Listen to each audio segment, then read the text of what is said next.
And let's just start with the Adelman stuff, okay?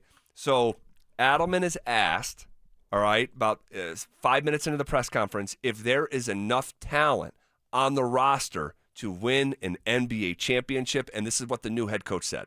There's a responsibility from everybody, myself, the staff, the players, support staff, front office, everybody, to understand if we want to have that goal, you can't stand pat. You can't just be excited about having, a good season and getting to Game 7 against a really good team in OKC. OKC's coming back. They're going to be there.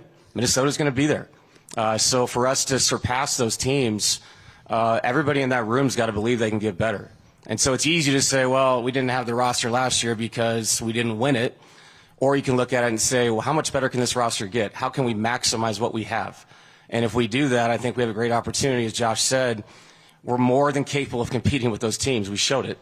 It's just about getting in the right, mindset when those games come at the end of the season, earning the right to be in those games first. But yes, there's enough in there. Obviously, conversations have to be had. We'd love to improve, but you can improve with what you have. And that's going to be important for these guys looking at their summers.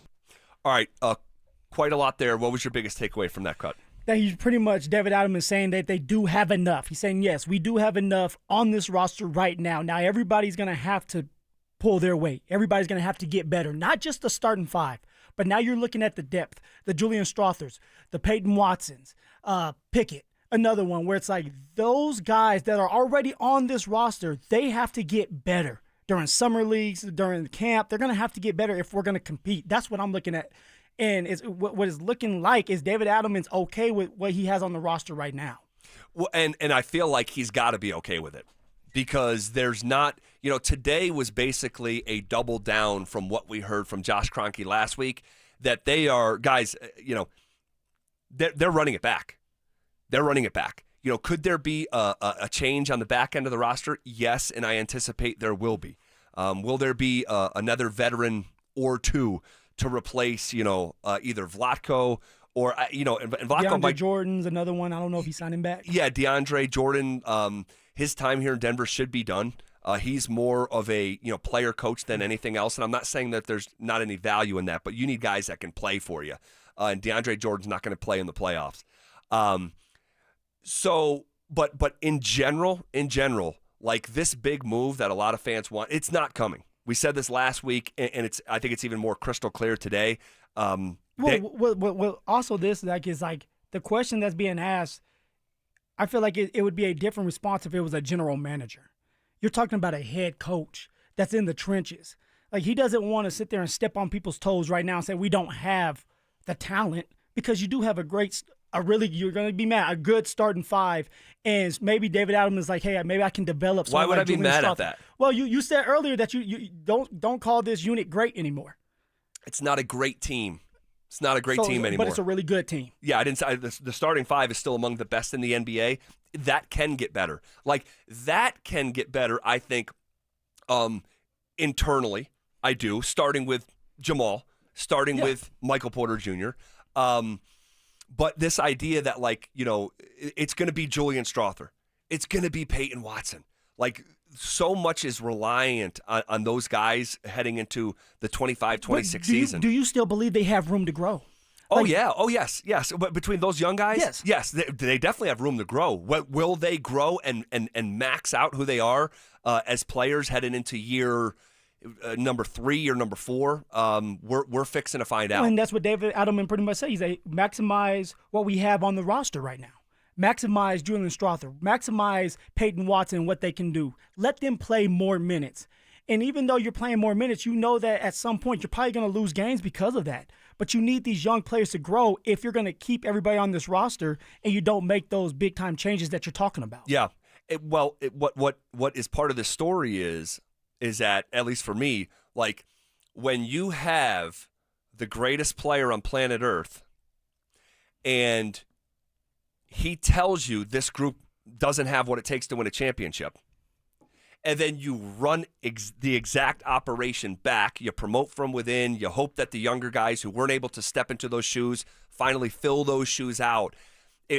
If it's like another second-round exit next year, say they win, because, guys, they're a really good team. They're going to win a bunch of games. They're going to be hosting a first-round playoff round. My guess is they're going to win a first-round playoff series the way that they have for years in a row, many years in a row.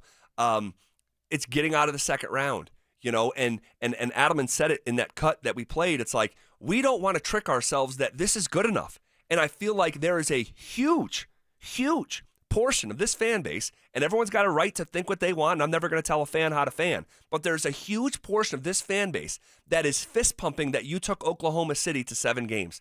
And that's not the goal when we started this season. That's not good enough. And Adelman said, guess what? Oklahoma City's going to be back. Oh, they're going to be back, and they're going to be better because they're going to be older. And maybe at that time they've won one. And they're like, all right, we know what it feels like to win. We want to win another one. That's everybody's goal, is to win multiple championships. Yeah. And that's something that the Nuggets have to get back to. They have to find that hunger, like we talk about, of I want to win again. And it starts with finding ways to get these young players, Julian Strawther, Peyton Watson, Pickett, going early to help out with the starting 5. It's just a scary proposition, isn't it?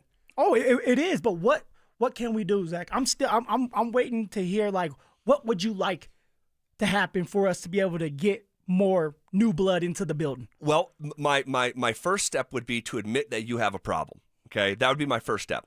My second step would be, especially in the terms of the general manager, who we both agreed would be a more important hire than the head coach. Yes.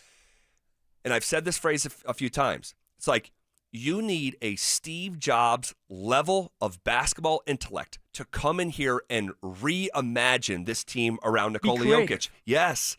It's like it's great that Jamal Murray is a homegrown player. It's great that Jokic is a homegrown player, that Christian Brown's a homegrown player, that Michael Porter Jr. is a homegrown player. But you need to get creative. All right. If you look around the NBA, and I wanted to do this as a dedicated segment, but it's more appropriate that we do it right now.